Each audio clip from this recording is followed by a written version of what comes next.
안녕하셨어요. 김명선 목사입니다. 전주에는 참 중요한 거 100만 불짜리 그 다이어그램 패러다임을 설명하다 끝이 났는데 너무 아쉬웠어요. 더 진지한 말씀이 쫙 뒤에 나오거든요. 복음이 뭐냐 말씀이 뭐냐 요점 정리 여러분이 필요한 걸 다 준비했는데 시간이 안 돼서 그래서 끊었는데 죄송해요. 많이 이해를 바라고요. 오늘도 좋은 말씀으로 이렇게 전달하도록 애를 쓰겠습니다. 잘 이해해 주시고 기도하는 마음으로 경청해 주시기 바랍니다. 오늘도 전 시간에 이어서 그 말씀을 계속되겠습니다. 내가 만일 내 입으로 기억나세요? 내가 만일 내 입으로 주 예수를 주라 시인하며 또 하나님께서 그를 죽은 자 가운데 살리신 것을 내 마음으로 믿으면 구원을 받으리라. 그렇죠? A 믿음, B 믿음. 기억나요? 믿음에서 믿음의 일하느니 A는 받아들이는 믿음, B는 고백하는 믿음, A는 마음으로 믿는 믿음, B는 입으로 하는 요거 얘기한 거죠. 그렇죠? 그 요거 보면요. 좀 의미를 살려주려고 이걸 또 이렇게 했는데 if 네가 만일에 가정법이죠. confess 고백하는 거예요. with your mouth. with가 나오고 뒤에 나오면 음을 가지고 온데 네 입으로 고백하면 그죠? 칸마 찍었어요. Jesus is Lord. 예수님이 구주라고 고백하는 거예요. and 그리고 또 하나 있어요. 고백하는 게 하나 있고 그린으로 한 거 있죠. believe in 무엇을 믿는 거예요. your heart 내 마음에 믿으면 뭘 믿어요? 대디아를 믿는 거예요. 요거는요 관계대명사가 아니라 접속사예요. 쭉 절을 끌고 와요. 절은 뭐예요? 주어 동사로 되는 거 절이죠. 기관차로 말하면 기관차 머리에 대가리 그걸 끌고 들어오는 거예요. God raised 하나님께서 살리셨다. 누구를? 그를 뭐로부터? death 죽음으로부터 누굴 살렸겠어요? 주님을 살렸죠. 여기까지가 이게 조건절이에요. 아주 주절이 안 나왔어요. 주어는 뒤에 나와요. 요게 빨간 글 쓰는 게 이게 주어예요. 이게 주어고 will be saved 구원함을 받으리라. 주절은 여기 와 있어요. 앞에 있는 걸 종속절 내지는 부사절이라고 그래요. 네가 네 입으로 confess 고백하거나 뭐라고? 예수님이 주라고. 또 하나는 네가 마음으로 믿어. 뭘 믿어? 대디아를 믿는 거예요. 대디아. 끌고 온 대디아. 하나님이 그를 죽음에서 살리셨다는 사실 이 대을 네가 고백하고 믿으면 이게 조건절이에요. 칸마 찍었죠?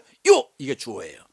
너는 구원함을 받을 거다. 알겠지요? 이거 중요한 게 뭐예요? 입과 마음으로 시인하는 거. 그걸 믿으면 된다. 믿으면. 심플한 거 설명됐습니다. 지난 시간에도. 그래서 그래도 다시 한번 도표로 설명하는 것이 여러분에게 마음에 남을 것 같아서 이렇게 한번 꾸며봤어요. 의는 믿음에서 나오고 믿음은 고백이 되어져야 한다. 그랬죠? 믿음에서 믿음인데 의의 내용은 믿음이에요. 근데 그 믿음은 마음에 간직하고 있으면 안 된다고 그랬죠? 고백될 때 하나님께서 인정을 해줘요. 그리고 B의 믿음이죠. 여기 그죠? 고백되어야 된다. 즉 마음의 의 사건이 고백이라고 하는 입 요게 B예요. 믿음에서 믿음으로. 생각나요? 지난 시간에 표현되어야 된다는 거예요. 믿음이 없는 고백은 있을 수가 없죠. 마음으로 믿어서 입으로 고백하는데 A가 없으면 B가 없다는 얘기예요. 생각나요? A, B? 고백 없는 믿음, B가 없는 A를 얘기하는 거예요 또. 그러니까 A가 A 믿음, B 믿음으로 오는 게. 그래 여기 나왔네 밑에요. 구원을 이룰 때는 A 믿음이 필요해. 마음으로 믿어 의에 이르고 입으로 시인하여 구원을 이룬다. A, B 믿음 필요하다고 그랬죠. 로마서 1장 17절에 뭐라고 그랬어요? 믿음에서 믿음으로. 이 얘기가 그 얘기라니까요. 그래서 우리가 알아야 될 것은 뭐냐면 하나님과의 바른 관계로만 구원이 이루어질 수 없다 그랬습니다. 관계가 뭐예요? 마음으로 믿어 의에 이르고 A를 얘기하는 거예요. 마음으로 믿음 갖고 안 된다니까요. 그게 관계로만 뭐가 있어야 돼요? 예수를 구주로 시인하고 고백한 B가 있어야 된다니까요. 그래서 마음으로 믿고 입으로 시인한 이 두 개가 완벽하게 이루어질 때 구원이 성취된다는 것을 제가 이 도표를 그린 거예요. 이해되세요 이제? 알고 보면 심플인데 이거 안 되면 이해가 안 되면 죽어도 안 돼요. 그러니까 여러분이 이걸 보면 이게 무슨 뜻이겠구나 이해가 될 겁니다. 자, 그 다음에요. 이거 참 또 100만 불짜리 말씀이 나왔습니다. 누구든지 주의 이름을 부르는 자는 구원을 받으리라. 누구든지 주의 이름을 부르는 자는 구원을 받으리라. 그런데요, 그 다음 말씀이 이렇게 나와요. 그런즉 저희가 믿지 아니하는 자를 어찌 부르리요? 듣지도 못한 이를 어찌 믿으리요? 전파하는 자가 없이 어찌 들으리요? 보내심을 받지 아니했으면 어찌 전파리 뭐가 둥글둥글하게 막 얽혀설켜 있는 게 느껴지는데 감이 안 잡히죠. 그리고 맨 밑에 뭐라고 결론 내리냐면 기록된 바 좋은 소식을 전하는 자의 발이요 이렇게 나와요. 그러니까 영어는 밑에 있는 것은요 얼마나 아름다우니 how beautiful are the feet of those who bring good news. 이거는 기록된 좋은 소식을 전하는 발이요 그 뜻인데 이거는 그렇게 넘어가는데요. 오늘 주의 이름을 부르는 자는 구원을 받으리라. 요거 여러분 설명할 거예요. 무슨 뜻인가? 그리고 뭉글뭉글 막 이렇게 막 고구마 뭐 이게 뽑으면 쭉 딸려 나온다 할까요? 아니면 그 조기 두루미처럼 이렇게 둥글둥글 나오는데 이게 뭐야? 혼란스럽지만 내가 이거 명쾌하게 풀어드리겠습니다. 보세요.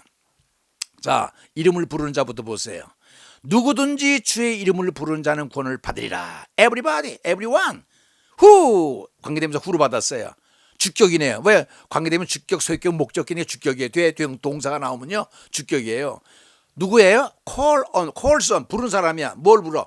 The name of the Lord. 주의 이름을 부르는 everybody, everyone이에요. 그래서 화살표를 이렇게 놓은 것은 everyone을 설명한다는 거예요. 그리고 여기까지 주부예요. 요게 Lord까지가 주부. 그러니까 who calls on the name of the Lord는 종속조이라고 그래요. everyone을 설명하는. 그리고 로드가 온다 will be saved. 이게 주절 동사예요. will be saved. 구원함을 받을 거다. 알겠죠? 영어로 쓰면 이렇게 나오는데 자 이게 뭐냐면 이는 무조건 속의 조건이다. 이게 무슨 말이냐? 누구든지 everyone, everybody 무조건이야. 누구든지 무조건인데 그 중에서도 주의 이름을 부르는 자 이게 조건이라는 거예요. 알겠죠? 부르는 모든 사람들이 부역해야 된다는 거예요. 왜? 주의 이름을 부르면 구원함을 받으니까. 그러므로 구원은 모든 사람에게 열려있는 우주적인 사건, 큰 온만에 편만에 있다고 그래요. 온 세상에 우주적인 사건이라고 그래요. 우주는 넓잖아요, 그죠? 모든 행성과 모든 지구들이 다 지구뿐만 아니라 행성, 그 다음에 뭐예요, 항성 다 우주가 있듯이 누구든지 everybody, everyone 이름을 부르는 사람 구원함을 받는데요. 그러니까 이 열려 있다는 얘기예요. 넓게 우주적이다 이렇게 표현하고 있어요. 자 보십시다. 이름을 부르는 자는 구원을 받으리라. 요걸 좀 해석을 해야 돼요. 그런데 여러분 이름을 부른다고 구원을 받을 수 있을까요? 여기는 이름을 부르는 자는 구원을 받으리라고 그랬는데 한번 생각해 볼 필요가 있어. 내가 이걸 설명하려고 그래요. 이거 제가 7편인가 8편에서 한번 잠깐 설명을 했는데 여러분 이 의미를 알려면 이걸 알아야 돼요. 예를 들어서 example는 ex는 예를 든 거예요. 정부라는 거 있죠, 여러분. 정부, 행정부, government라는 거. 이 정부라고 그러면요 세 가지 의미가 있어요. 넓은 의미에, 중간 의미에, 좁은 의미에. 넓은 의미는 뭐냐면 대한민국 정부는 미국 정부, 이건 정부 대 정부를 얘기하는 거예요. 한국 정부는 일본 정부에, 이건 정부 대 정부. 국민, 국토, 주권 몽땅 해도 정부 대 정부를 얘기해. 큰 의미에, 넓은 의미에. 중간 의미의 정부는 뭐냐면요 정부는 국민을 향하여 했을 때는 정부는 관료들 있죠. 입법, 행정 다 공무원들, 정부를 위해서 일하는 사람들이 국민을 향해서 할 때는 중간 의미가 돼요. 좁은 의미는 뭐냐면 왜 기관이 세 개 있죠. 입법부, 국회, 사법부, 법원, 행정부. 이건 뭐예요? 민주주의의 기본 구성이 이렇게 되어 있잖아요. 입법부, 사법부, 행정부를 둬가지고 그죠? 서로 견제와 균형을 맞추도록. 이게 민주주의의 기본 틀이에요. 이게. 제도권에서 입법부, 사법부, 행정부, 국회, 법원, 정부. 그런데 요 가운데에서 대통령이 있는 걸 정부라고 그러죠. 정부는 국회를 향해서 했을 때는 이게 대통령에서 장관들이 있는 총리가 있는 요 정부를 얘기를 해요. 무슨 말인지 알았죠? 정부는 이 세 가지가 의미가 있구나. 왜 이걸 설명했을까요? 이름을 부르는 자를 구원을 받으리라 이걸 설명하려는 거예요. 그러면 이름 부르는 사람 다 구원 받을까? 을 물어보는 거예요. 자, 구원 보세요. 셀베이션은 이것도 세 가지가 있다는 거예요. 이걸 설명하려고 위에 예를 든 거예요. 넓은 의미가 뭐냐? 주의 이름을 부르는 자는 구원을 받으리라. 지금 나왔잖아요. 이름 부른다고 구원 받을 수 있을까요? 중간 의미가 뭐냐면 마태복음 7장 21절 산상수훈에서 주님께서 말씀하세요. 주여 주여 한 자마다 다 구원 받을 것이 아니요라고 그랬잖아. 우리가 일본을 갖다 좁히는 거죠. 그러니까 일본도 맞아요. 맞지만은 그 의미를 축소시키는 거예요. 이렇게. 주여 주여 하는 말 다 천국 갈 게 아니야. 아니라고 그랬어요. 그러면 요한복음 3장 5절에 뭐라고 해요? 물과 성령으로 거듭나야 된대요. 된대요. 거듭나야 된대. 그러니까 주여 주여 하는 말, 이게 뭐 얘기냐면 교회 다닌다고 다 구원받는 게 아니다. 세례 받는다고 구원받는 게 아니다. 모태신앙으로 믿는다고 구원받는 게 아니다. 왔다 갔다 한다고 믿는 게 아니에요. 예수님에 대해서 많이 안다고 예수 아니다. 물과 성령으로 born again, regeneration 돼야만이 구원받을 수 있다. 이게 여기 에키스예요. 그러니까 성령과 물과 우리 거듭 새 사람 되지 않으면 헌 사람으로서는 하늘나라 못 간다는 거예요. 헌 사람이 뭐예요? 죄 많은 사람이지. 형식적으로 왔다 갔다 하고. 여러분, 여러분의 신앙은 여러분이 알아요. 여러분 그 신앙 가지고 천국 갈 수 있을 것 같아요? 글쎄, 갈 수 있다면 대단한 거지요. 예? 주여 주여 맨날 부르니까, 그렇죠? 새벽 기도 나가고 교회 열심히 나가고 참 좋지요. 아름답지요. 그렇다고 그걸 될까요? 행위라서는 안 된다는 거예요. 물과 산은 거듭나야 된다. 왜 정불 얘기를 좁은 의미의 정불 얘기했듯이 다 구원받는 넓은 길로 가서는 안 돼요. 좁은 길로 가야 되는데 믿음의 길로. 여러분 생각하세요. 내가 무슨 말을 하는지. 나더러 주여 주여 한다고 다 가는 게 교회 다닌다고 다 되는 게 교회를 다니지 말라는 얘기가 아니라 우리가 좀 더 깊은 의미가 있다는 거예요. 더 거듭나고 새로워지지 않으면 하나님에 갈 수 없다는 것을 제가 이름을 부른 자는 구원함을 받으리라 이걸 설명하면서 여러분 생각하시라고 이렇게 설명했는데 여러분 어떻게 생각하세요? 동의하세요? 여러분의 신앙은 여러분이 아니까 한번 이걸 곱씹어서 한번 해석해 보시길 바랍니다. 그리고 보세요. 예수는 구주시다. Jesus is the Savior. 예수는 구세주라고 그랬는데 예수는 구주이시다라고 고백할 때 그건 뭐냐면 역사 속에 살고 죽고 부활하신 그리스도에 대한 최고의 경외적인 신앙 고백문이라는 게 이것이. 얘는 구주시다. 사실 이걸 믿어야 돼. 구주를 믿는 것이 이게 믿음이에요. 여기서 예수 그리스도는 하나님의 동단 위치에 있죠. 왜? 삼일체니까. 동시에 부활하심의 고백이 수반돼. 고백 안 하면 안 된다니까요. confess 안 하면 안 된다니까. 왜? 마음으로 믿어서 안 돼요. 입으로 신할 때 A, B, A 믿음으로 믿음으로 가서 고백돼야 할 때 그때 인정이 되는 거예요. 칭의.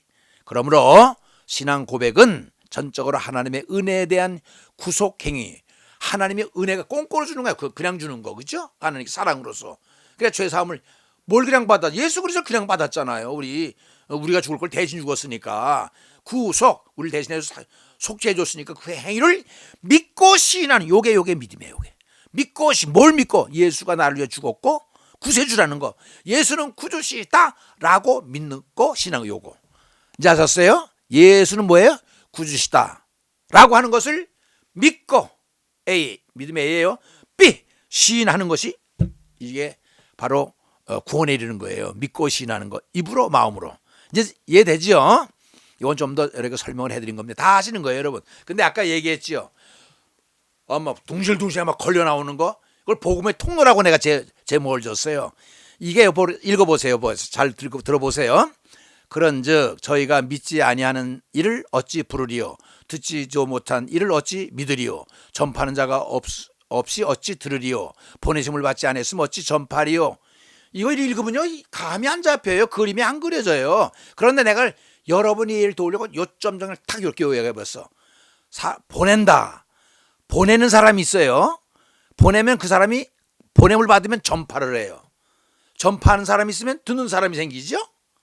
듣는 사람이 생기면 듣고서 믿음이 생긴다는 거예요.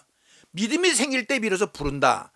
이건 내가 정리해 놓은 건데 위에 말씀을 내가 거꾸로 위에 있는 말씀은요 뒤에서 설명이 됐어요. 부르는 사람은 믿는 사람이야. 믿음의 사람은 듣는 사람이야. 위에 설명은 이걸 한 건데 내가 위치를 바꿔서 정식으로 여러분 이해를 도우려고 이렇게 해놓은 거예요. 이거예요 바로 내용이. 샌딩 보내는 사람이 있으면 가면 그 사람 프리칭 말씀을 전파한다. 전파하는 사람은 반드시 히어링 듣는 사람이 생겨. 듣는 사람 가운데 들으면 빌리빙 믿는 믿음이 생겨. 그 다음에 믿음이 생기니까 그 사람이 이 주의 이름을 부르게 되는 건 여기서 생기는 건데 위에는요 이걸 거꾸로 설명해 놨기 때문에 헷갈리는 거예요 여러분. 내가 그래서 정리동시켜 놓은 거예요.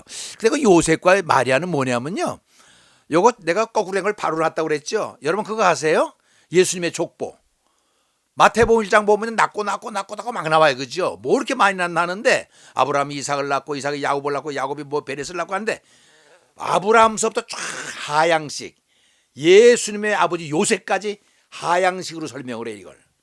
그런데 누가복음 3장에 가면요, 마리아의 족보가 나와. 마리아 누구나? 예수님의 어머니. 하나는 예수님의 아버지, 육신의 아버지. 하나는 마리아의 족보인데 이거는요, 어머니로부터 시작이 돼요. 또 올라가. 어디까지 올라가냐면 거꾸로 올라가는 거니까 무슨 얘기냐면 요셉의 족보, 예수님의 아버지 요셉의 족보는 하향식으로 아브라함부터 내려오는데 어머니 족보는요 밑에서 뒤로 상향식으로 올라가는 거야. 어디까지 올라가냐? 아브라함을 더 치고 올라가. 이 어머니 거는요 어디까지 올라가? 막 치어도 아담 올라가고 아담 위에 하나님까지 올라가. 이건요 왜 이걸 써놨느냐? 하향식 상향식인데 이 보낸 전파 이걸 갖다 이렇게 정리해놨다는 의미를 한번 짚어주면서 그런 족보가 있다는 것을 여러분에게 슬쩍 한번 언급해 주는 거예요. 자, 보세요. 보냄을 받아야 똑같은 거예요. 전파하고 전파 이것 좀 얘기인데 설명은 이거예요. 설명하는 방법이 수사학적이다. 수사학이라는 얘기는 설명적이라는 얘기예요. 연쇄적이다. 이 고리로 연결된 걸 갖다가 연쇄적으로 쫙 나오잖아요. 그렇잖아요. 수사 연쇄적이다. 전개 방식이 역행적이다. 역행적인 걸 갖다가 내가 바로 잡아놨죠. 그렇죠? 이름을 부르는 자로부터 시작된다. 꽁무니부터 시작해요. 부르는 자가 뒤에 나오는데 이를 바로 잡으면 김 목사가 이렇게 위에 잡아놓으면 위의 모습이 된다. 이해가 빠르죠. 이제는 이제 불러서 올라오면 거꾸로 역행하면 좀 어려운데 보내는 자가 이거 전파예요. 전파니까 들어. 얼마나 쉬워요. 이 본문의 문장은 수사학적으로 박력 있고 명문이며 일종의 연쇄적인 논리로서 전우가 꼬리를 물고 연속하는 구슬과 같은 시와 같다라고 C.K. 베롯이라고 하는 신학자가 얘기를 했어요. 간단해. 전개법은 요거만 정리해놓으면 아까 그 복잡 말씀이 딱 정리 정도는 되잖아요. 자, 그럼 여기서 강조하는 게 뭐냐 설명할게요. 기록된 바 아름답도다 좋은 소식을 전한 자의 발이여. 자, 보세요. 위에 거 보세요. 이 5가지 가운데 어느 걸 가장 좋게 여겼냐면 전파하는 거 두 번째. 전파하는 걸 갖다 가장 5 가운데 최고라고 그랬어요. 뭐라고 그랬어요? 기록된 바 아름답도다 좋은 소식을 전하는 자의 발휘한 것 같다. 그러니까 전하는 게 얼마나 중요해요. 여러분 전도하는 거 여기서 한마디 할게요. 전도는 목사만 하는 게 아니에요.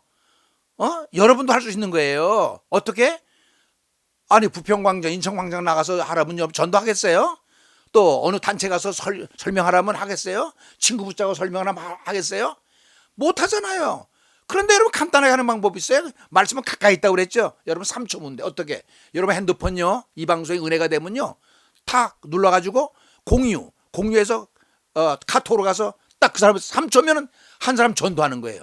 그것도 안 하면요 하늘나라에서 혼나요. 이렇게 쉽게 했는데도 3초면 하는데 무슨 말인 줄 아세요? 목사만 복음을 전하는 게 아니라 여러분 복음을 전할 수 있는 거예요. 여러분 이 복음 전하는 거 성공 위해서 인기 위해서 돈을 벌기 위해서 never 절대 없습니다. 하나님께서 나를 공부시켜 주시고 목사시켜 주고 요전에 그랬죠. 소명의식이 있으면 소명은 for mission 어떤 임무를 갈성하는데 나는 목사를 부름받은 목적이 뭐예요?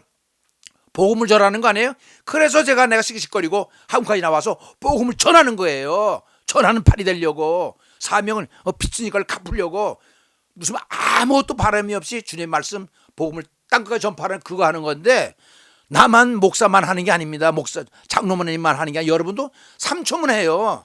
분명히 하세요. 안 하면 하나님 내가 혼나요. 못 들은 거 아니에요. 내가 분명히 얘기했습니다. 야 하늘에 가면 너 김 목사가 얘기할 때 뭐 들었어? 야도 안 맞아요. 그러면 빨리 은혜가 안 되면 전하지 마세요. 여러분이 은혜가 되면 공유 카톡 내 친구 하면 벌써 그 사람이 듣든 안 듣든 그 다음에 여러분이 손을 떠난 거예요. 하나님이 알아서 해요. 그래서 첫 번째 보세요. 복음을 전파하는 중요성과 전파자의 발을 강조했다. 뭐라고요? 아름답도다 좋은 소식을 전하는 자의 발이 그만큼 중요한 게 복음 전파가 그만큼 중요하다는 거예요. 즉 전도하는 자가 있어야 믿음의 고백자가 생긴다는 거야. 그거 보면 전해야지 듣는 자가 있고 듣는데 믿음이 생기니까 믿음이 생겨 이름을 부르니까 그러므로 전파하는 일은 매우 중요하다. 디모데후서 4장 2절에는 뭐라고 그랬어요? 너희가 때를 얻었지 어떤지 못 얻던지 복음을 전파라고 그랬거든요. 또 예수님께서 승천하시면서 마태복음 25장 28장 마지막에 뭐라고 그랬어요? 너희는 가서 세상에 가서 모든 족속으로 제자를 삼고 아버지와 아들과 성령의 이름으로 제자를 주고 제자를 삼아 내가 분부한 것을 지켜 행하게 하라. 복음 전파라는 게요. 예수님께 마지막 부탁 유언이에요. 그게 예수님 유언 여러분 3초면 할 수 있어요. 하세요. 전철에서 전도하라면 쪽팔려서 하겠어요? 하겠어요? 못하겠어요? 길거리에서 하라면 하겠어요? 시간이 없다고 그럴 거 아니. 삼초문대에 앉아서요. 꼭 하세요. 우리 친구 심장노기가 옆에 있어요.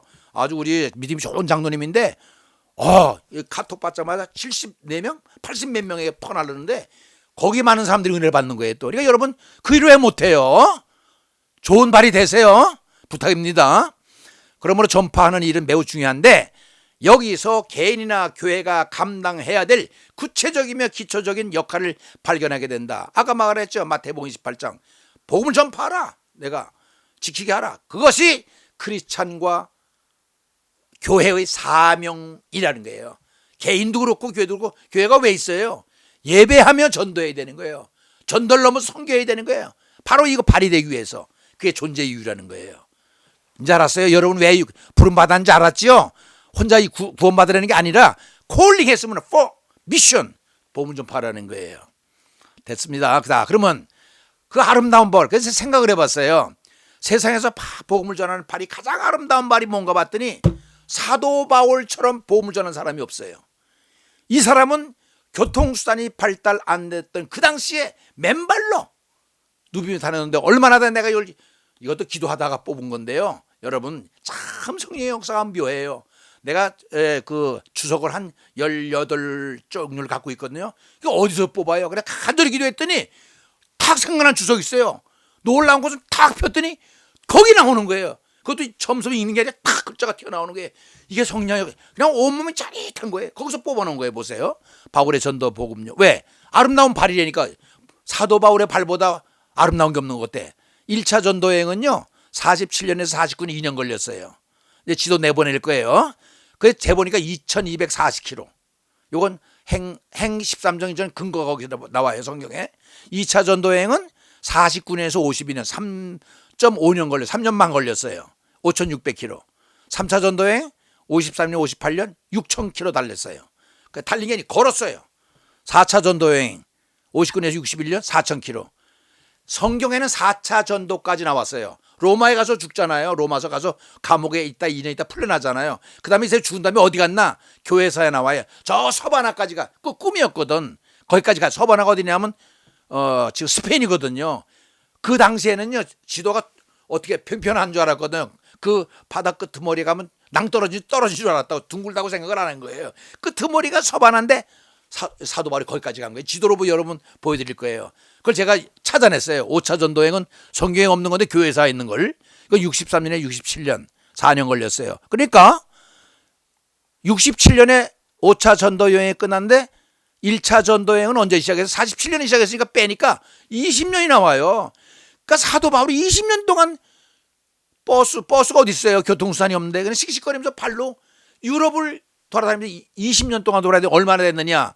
토탈 그 걸은 거리를 보니까 2840km야. 그래서 내가 이걸 감이 안 잡혀서 생각해 봤어요. 여러분 서울과 부산이 얼마예요? 450km거든요. 그 왕복하면 얼마예요? 900km잖아요. 900km 나눠보니까 사도 바울이 이 23번 왔다 갔다 한 거야. 부산을 걸어서. 보통 아니지요. 정말 이 죽어라 20년 동안 서울 왕복을 900km를 23회 한 번 하지도 못할 텐데 23회 하면서 일생을 마친 아름다운 발이 됐던 거예요. 그런데 그 길이 화려했겠습니까? 그래서 내가 또 고난의 이력서라고 하는 고린도후서 11장 24절 사도 바울이 고백한 그 여정이 얼마나 힘들었나 또 뽑아놨어. 매는 몇 번 맞았다고요? 사도 바울이 그래요. 39번에 5번 맞았다고 그랬어.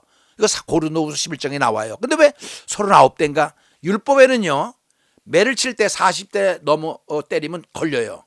율법에 걸리기 때문에 한 대 맞은 39대를 5번 맞았대. 그러니까 195대 맞은 거예요. 여러분 195대 한 대 맞아도 우리가 그냥 난리가 날 텐데 195대 맞고 태장엔 3번 맞고 이건 사도 바울이 고백한 겁니다. 그 다음에 돌에는 한 번 맞아. 이거 이고니온 거기서 한 것 같아. 돌에 맞아가지고 그냥 죽은 줄 알고 그래 또 일어나가지고 깨가지고 복음을 전도하는 거예요. 파선은 3회대 때는데 그 당시에는 바다는 배를 타고 다녔잖아요. 그 유라굴로고 또 광풍 같은데 이거 다 포함된 게 1주 걸렸다고 그랬어요. 외적인 건 뭐냐? 강도의 위험과 강의 위험과 동족의 위험, 이방인의 위험, 신의 위험, 광야의 위험, 바다의 위험, 거지의 위험. 이건 내가 외적으로 당한 어려움. 내적으로 사는 건 수고하고 애쓰고 자지 못하고 목마르고 굶고 춥고 헐벗고 딱. 그래서 몇 개인가 쉬어봤어요. 내가 매 맞고 태장 맞고 돌 파선 외적 강도 다 치열해봤더니 19 메뉴가 나오더라고. 근데 놀라운 사실이 또 있어요. 사도 바울이 다메섹에서 변화를 받고 가는 곳마다 딱 제일 먼저 아나니아 선지자가 와서 안수할 때 눈을 뜨잖아요. 그 성령의 역사죠. 그래, 가는 곳마다 어디로 가라 마게도냐로 가라, 유럽으로 가라, 이스라엘 올라가지 마라, 어디 가라. 내가 그걸 다 쉬어봤더니 19번이나 성령님이 이끌고 다니는 거예요. 동행하면서. 어쩌면 쉬어보니까 19하고 똑같아. 그냥 우연히 일치라 나는 필연이라고 생각해요. 19번인데 19번 성령님이 역사에서 내가 잘못 쉬었나 또 쉬어봐도 19이야. 여러 번 쉬어보면 또 내가 빼뜨리고 20번 될 수 있는데요. 야, 이거 내가 놀라운 사실을 발견한 거 19번이야. 20번인지 모르겠는데. 참 기가 막히지 않습니까? 정리해보면 5개, 이건 여러분 아까 설명했기 때문에 넘어갈게요. 전파자, 복음 전파 1단계, 2단계, 3단계. 이거 아까 도표 그렸으니까 설명 안 할게요. 맨 밑에 영어는 아름답다 발역을 영어를 써놓은 거예요. 그러니까 여러분은 건 중요한 게 아니고. 그래서 내가 여러분에게 도움을 주려고 바울이, 여러분 사도 바울은요 예수 다음으로 예수님이 세상에 계시면서 책 한 권 안 썼어요. 근데 예수님의 사상을 집대서한 사람이 바울 아닙니까? 그래서 바울의 신상명세서를 다 뽑아놨어요. 왜? 여러분이 한번 기억하면 기억해 주실 수 있으면 될 거라 생각해서. 그래서 바울의 신상명세서를 제가 한번 작성을 해봤어요. 이름, 우리가 동해 가가지고 우리 신상명세서 쓰면 이거 나오잖아요. 이름이 뭐냐? 본명이 사울이에요. 이 본명은 유대 이름인데 사울이라는 뜻은 크란 뜻이 돼요. 근데 개명을 했지요. 바꿨어요. 바울로. 왜 바울로 바꿨냐? 이거는 히라보 말인데 작다는 뜻이 돼요. 근데 나는 큰 것을 갖다 겸손한 마음으로 작았다고 이렇게 해서 바꿨다고 생각하지 않아. 왜냐? 자기가 유대에서 못된 짓을 기독교 너무나 박해했기 때문에 그 못된 자기의 모습을 변화된 모습으로 하려고 이름까지 바꿔놓은 거예요. 그래서 바꾼 거 같아, 바울로. 근데 여러분 이 말이 어디서 나오냐면 사도행전 13장 9절인데 어디냐면 1차 전도여행 떠나지요. 안디옥에서 안수받고 떠나면서 구브로로 내려가서 구브로 첫 번째 발딘 것은 살로메라는 데서 바보라는 그 도시로 가가지고 거기서 서기오 바울이라는 사람 만나서 논쟁을 해요. 엘루마라고 하는 저 박수하는 사람 만나. 그때 13장 9절에서 사울이라고 하는 바울이 여기서 개명을 하면서 이다음부터 쭉 끝날 때까지 바울이 되는 거예요. 여기 분기점이에요. 그 다음에 본적 어디냐? 길리아가 다소. 이거 영어로 보면 시실리아 타루소라고 이렇게 나와요. 거기가 이제 본적지고 소속은 수리아 안디옥. 어느 교회 소속이냐? 뭐 장로교, 감리교. 그때 그게 없었으니까 수리아. 이 안디옥은 두 가지가 있어요. 수리아 안디옥, 팔레스타인이 있고 비스디아 안디옥이 있어요. 처음에 거기 1차 전도에 가가지고 그냥 반대를 유대인들이 반대해서 쫓겨나온데 그 비스디아 안디옥이 있거든요. 그 구분하기 위해서 수리아 안디옥이라고 해놨고요. 거기 소속이 이 사람은. 또 신분은 뭐냐? 로마 신분 갖고 있다고 그랬죠. 날 때부터. 직책은 뭐냐? 안디옥 교회 파송 선교사예요. 파송됐어요 정식으로. 왜? 안수받고 떠났으니까. 근데 옛날에는 뭐였어요? 바리새파 행동대장. 누구? 기독교 박해하는 행동대장이야. 동시에 공회의원 스데반을 죽일까요 말까요 때 찬성투표 던진 사람이 이 바울이거든요. 사울 공회의원이었었어요. 이거 사도행전 23장 6절에 나와요. 그러나 소속 지파는 어디냐? 12지파 가운데 베냐민 지파. 이것도 또 놀라운 게 뭐냐면 여러분 구약의 사울이 누구예요? 통일 이스라엘 왕국의 1대 대통령 사울, 2대는 다윗, 3대 솔로몬 아니에요? 이 사울하고 이름이 똑같은데 그 사람도 베냐민 지파야. 이게 또 놀라운 사실은요. 그 사무엘상 9장에 나오는데 이 사울은요 사도행전 9장에 나와요. 뭐 우연의 일수일 수 있겠지만 9장 이게 놀랍지 않습니까? 그래서 난 놀라운데 여러분 모르겠어요. 소속 당파는 뭐냐? 바리새파. 이거 당연한 거고. 왜? 사두개파도 있고 헤롯 당도 있는데 바리새파. 학력은 뭐냐? 예루살렘 가말리엘 문화상. 이거 뭐냐?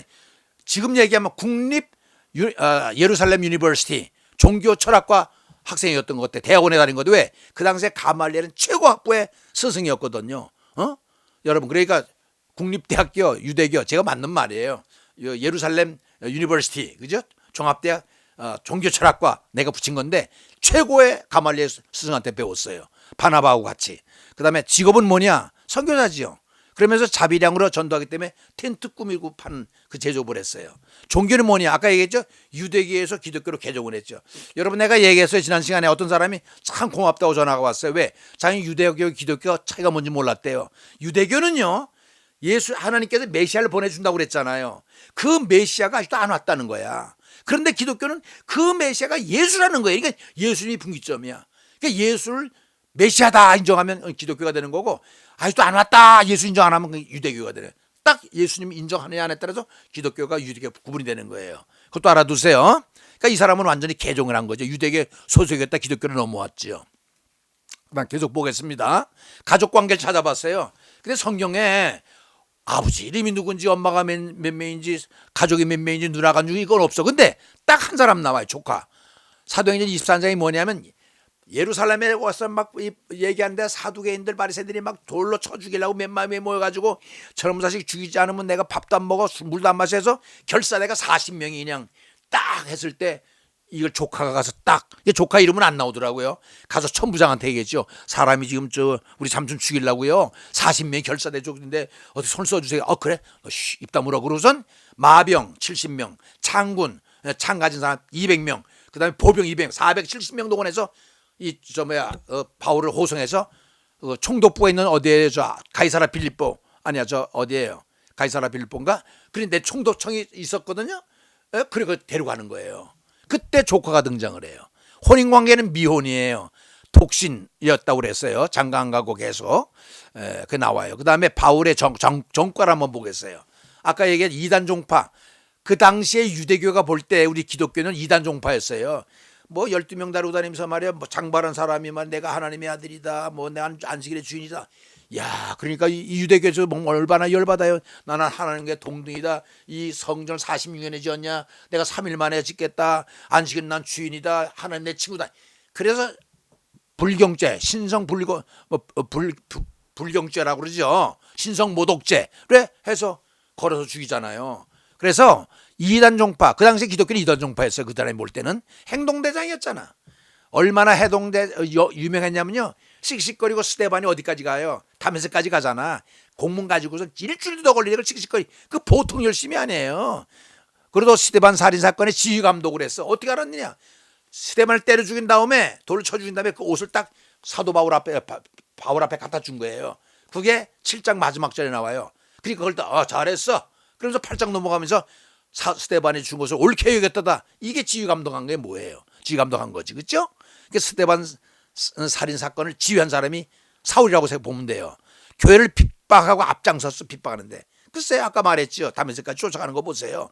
그러니까 그 성경을 보면요, 교인들을 결박하고 투옥하고 살해하고, 이게 사도행전 22장 나와요. 그 자기 입으로 뭐라고 그랬어요?